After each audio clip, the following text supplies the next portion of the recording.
since I wasn't allowed equal time to debate, I have a UC. It is from, it looks like Yahoo News. It says, Charlie Kirk suspect's grandma says family is all MAGA.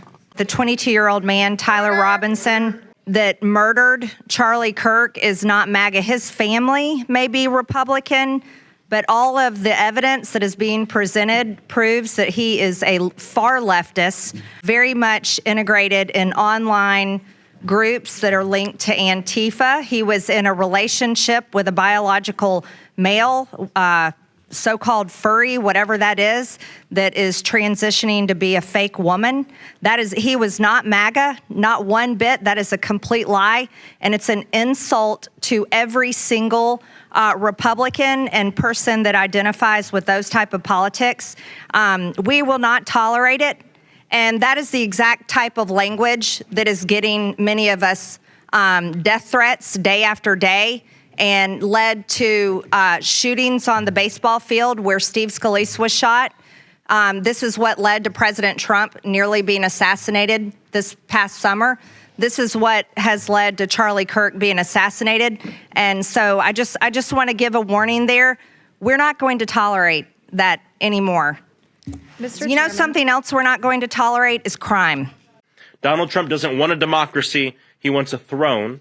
And his cronies are clearing the way. The president and his lapdogs here in the United States Congress, the vice president, the FCC chair, the attorney general, secretary of state, and congressional Republicans are implementing a dangerous agenda to punish their opposition. Fascism is not on the way. It is here. Don't let anyone tell you that we can't do anything on property tax. Trust me, entrenched politicians are going to say that. A lot of media is going to say that.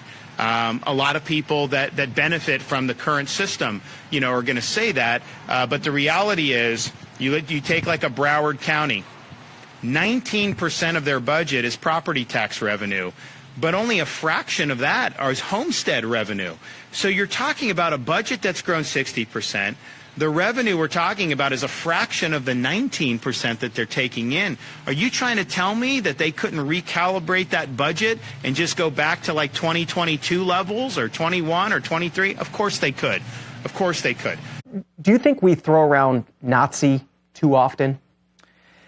Probably, but also I think it's really important people know their history, because if you know the history of what happened, you'll know there were certain events that sparked overreactions. And what we don't want to happen is that ever to happen again.